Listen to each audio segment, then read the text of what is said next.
Shalom. I'm Rabbi Josh Caruso from Anshe Chesed Fairmount Temple. I'm honored to be here, even though I know it's not the first place anyone wants to be, but I'm honored to be able to pay tribute to Lee and to help shepherd her body to their final resting place. And today I know she's being honored by her direct and extended family, as well as friends who are here today. In the words of Ecclesiastes, a season is set for everything, a time for every experience under heaven, a time for dancing, a time for wailing, a time for birthing, a time for dying, a time for speaking, a time for silence, a time for seeking, a time for losing.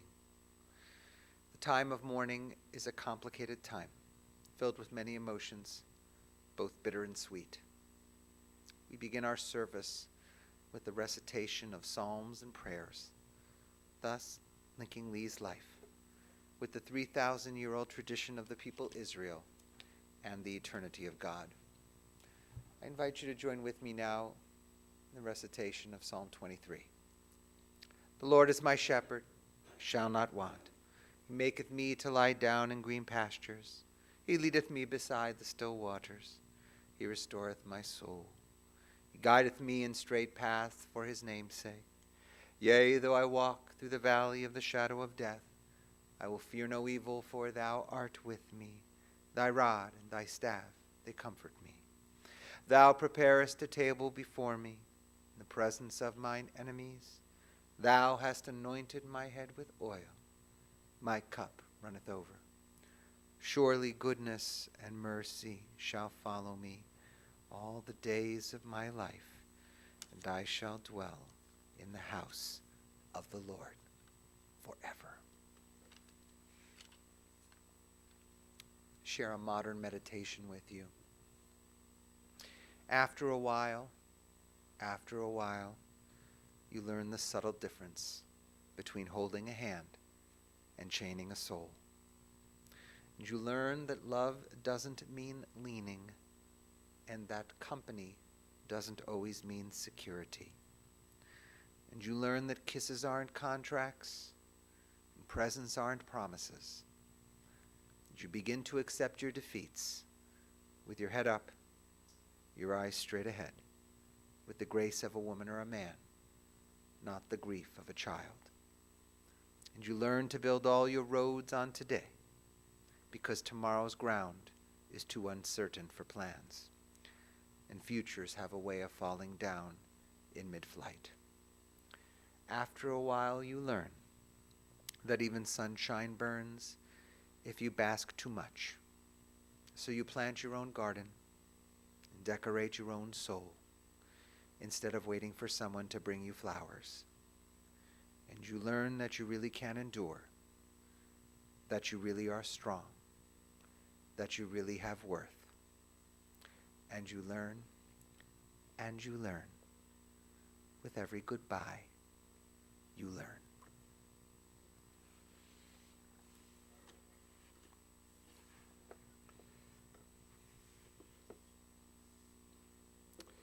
Perhaps it's no mistake at all that the Torah portion featured just this past Shabbat was about the furnishings of the tabernacle in the desert. This Torah portion is called terumah, meaning gifts. But this is a special kind of gift. It's not a simple gift. Terumah is considered to be an elevated gift, a gift that comes from the heart when someone is moved to give it. Gifts come in different ways. They come in material possessions. They come in love. They come in gestures. Sometimes they come from learned experiences. They come from experience and circumstance and knowing what we want it to be like, what we want life, our behavior to be like as we move forward. So this Torah portion titled Gifts really speaks to this moment particularly because of all these furnishings. It says, "Then the Lord said to Moses, 'Tell the Israelites to bring me an offering, an elevated offering, a terumah. You are to receive my offering from every person whose heart so compels himself. This is the offering you are to accept: gold, silver, bronze, blue, purple, and scarlet yarn, fine linen and goat hair, ram skins dyed red and fine leather, acacia wood, oil for lighting, spices for the anointing oil and for the fragrant incense, onyx and other gemstones to be mounted on the ephod and breastpiece. And they are to make a sanctuary for me, so that I may dwell among them. I may dwell in it.'"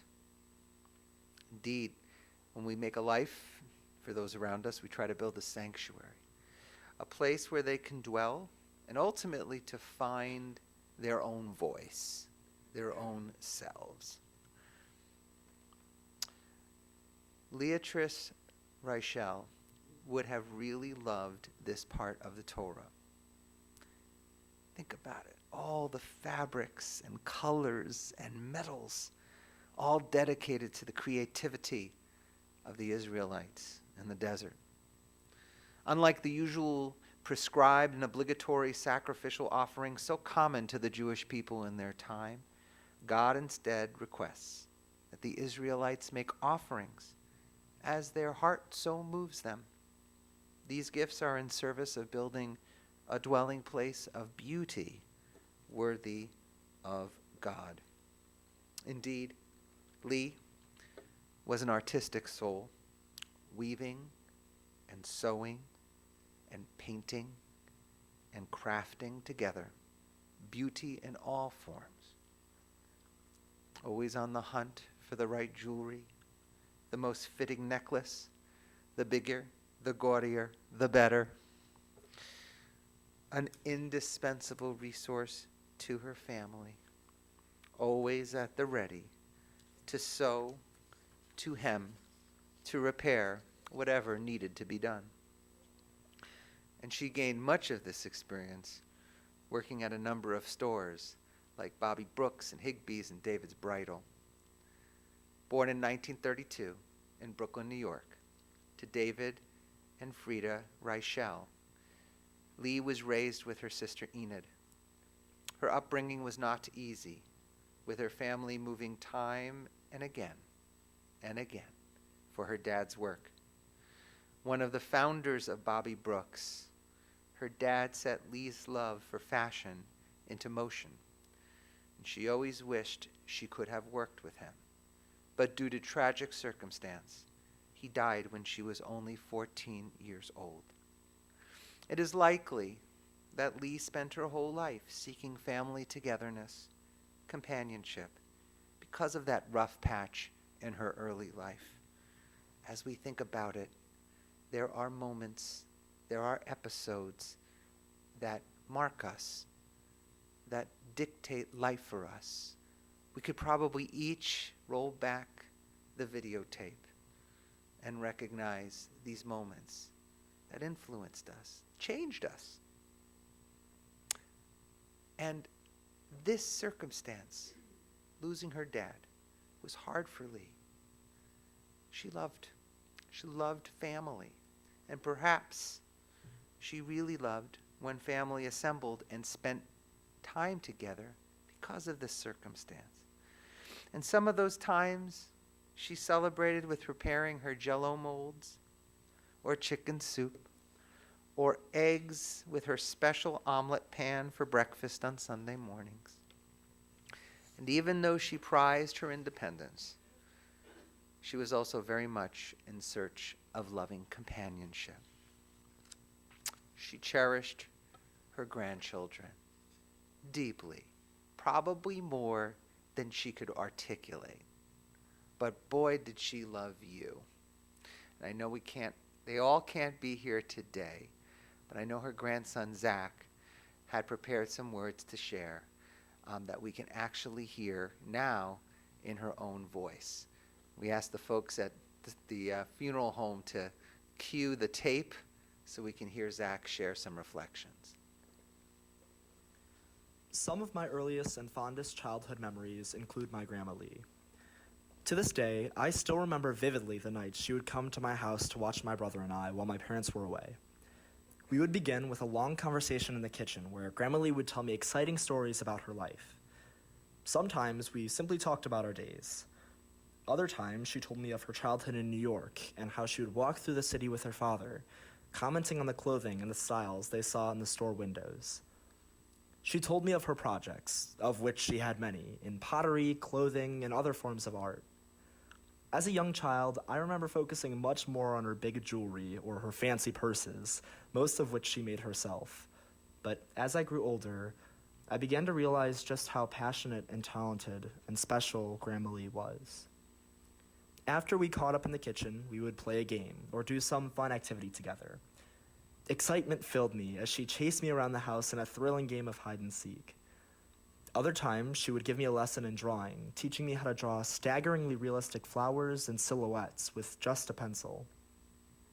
After this came my favorite part of the night, dinner time. Every time Grandma Lee came over, she would make mac and cheese with wheel pasta, choo-choo wheels, as we called it, for my brother and I. I so cherished the meal, not because I loved mac and cheese, but because I got to spend it with my grandma and my brother. After dinner, I would talk about my endeavors in school and beyond, as Grandma Lee listened carefully. When I finished, she would say a Yiddish phrase, which I can't remember now, that meant, "Bless your head." Her eyes would sparkle with joy as she told me how proud she was of my brother and I. These moments when Grandma Lee would shower my brother and I with love and appreciation reflects how she lived her life. She lived unapologetically, never afraid to do what she loved or to say what she thought.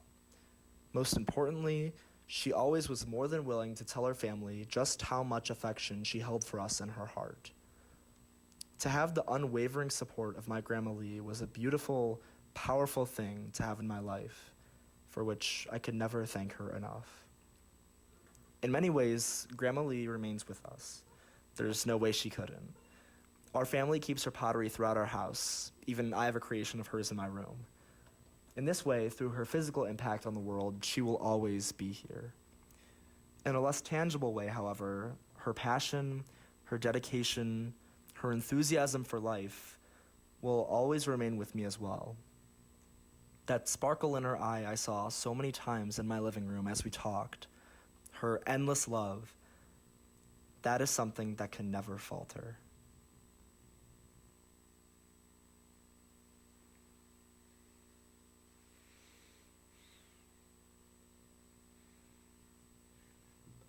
Indeed. Sally and Mark, Abby, Nicholas, and Zachary, her cherished grandchildren. Lee was reliable every Halloween to stitch together costumes for each one of you. Being the family seamstress meant having a professional at your fingertips for jeans or wedding dresses. And she would say, if you were in need, "Too bad you don't know a seamstress who could fix that." And if you made the move to engage some other seamstress, you would get a mouthful. The kids remember playing games with Lee, like hide and seek, as Zach shared, listening to stories, and of course, hearing her brag about all of their achievements. She always kept a mini photo album in her purse to show all of her grandchildren to others. For leisure, Lee liked watching old song and dance movies on Turner Classics. Listening to music could be Andrea Bocelli, it could be Luciano Pavarotti, it could be Engelbert Humperdinck, it could be Tom Jones. She loved that music, and she also loved Chinese food and going out to Chinagate whenever she managed to do so. Indeed, many of her deeds speak her praise today. We salute a woman who is complicated, and who was loved and who did love. A woman who didn't always know how to express that love as beautifully and as articulately as perhaps her family would have wished. But it was always felt, they knew that it was there. And so I think about that when we think about our loved ones who've passed on. And even though we can't see them physically in that form we knew them, we also know that they're very much here. Sometimes they're palpably with us. Why is that? Maybe it's in a dish of food that we eat, or a piece of clothing that we find, or a beautiful smell that we're able to enjoy. It's a memory. It feels like they're right with us, right here, standing with us, wanting to be their best selves for us, to root us on, for us to be our best selves because of them. So I share this poem that I've read in many life cycle events and I know is important to Gary and the family. And it speaks to that idea of these different elements that help us remind us of our loved ones. Do not stand at my grave and weep. I am not there. I do not sleep. I am 1,000 winds that blow. I am the diamond glints on snow. I am the sun unripened grain. I am the gentle autumn rain. When you awaken in the morning's hush, I am the swift, uplifting rush of quiet birds in circled flight. I am the soft star that shines at night. Do not stand at my grave and cry. I am not there. I did not die.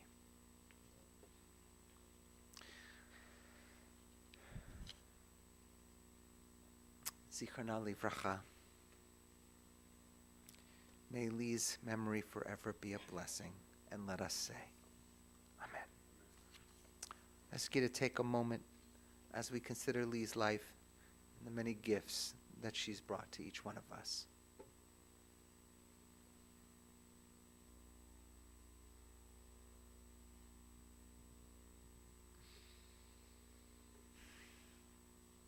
I invite you now to rise at your seats for the chanting of El Malei Rachamim.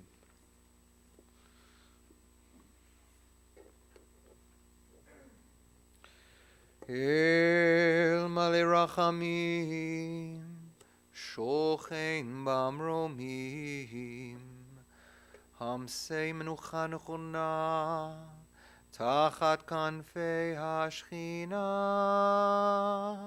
במעלות קדושים וטהורים, כזוהר הרקיע מזהירים את נשמת לאה רחל, בת דוד ופרידה, שהלכה לעולמה, בגן עדן תהי מנוחתה. אנא בעל הרחמים, הסתיריה בסתר כנפיך לעולמים, וצרור ויצרור החיים את נשמתה, אדוני ונחלתה, ותנוח בשלום על משכבה, ונאמר אמן. El Malei Rachamim, exalted, compassionate God, grant infinite rest in your sheltering presence among the holy and the pure to the soul of Leatrice Reichell, who has gone to her eternal home. Merciful One, we ask that our loved one find perfect peace in your embrace. May Lee's soul be bound up in the bond of life, and may she rest in peace. And let us say, Amen. May be seated. As we turn to the conclusion of our service, I'd like to recognize the legacy of Lee. She was the devoted mother to Debbie and Gary, and we know that you too have lived up to the fifth commandment of honoring your mother. Truly, your friends and your family, your children have taken note that you have praised her and given her tribute and done what a child should do, which is to honor your parents as best as you can, to honor them, to care for them, to escort them to their final resting place, to do them the dignity of that. And we know that you've been supported by your spouses, Barbara and Mark. She is the cherished grandmother of Sally and Stephen, Mark and Ashley, Abby and Ryan, Nicholas and Zachary, and of course the loving great-grandmother of Alana and Jordan Scapin, dear sister of Enid Harris, who could not be here, but she remembers her sister as well. Immediately following services, interment will take place at Lakeview Cemetery, right in Cleveland Heights, right here on Euclid Avenue. And the family will receive friends Sunday following burial, that's today, until 8 p.m., and Monday from 6 to 8 at the Scapin Flood Residence, 2046 Hansford Road in Mayfield Heights, 2046 Hansford Road in Mayfield Heights. Contributions in memory of Lee are suggested to the Alzheimer's Association.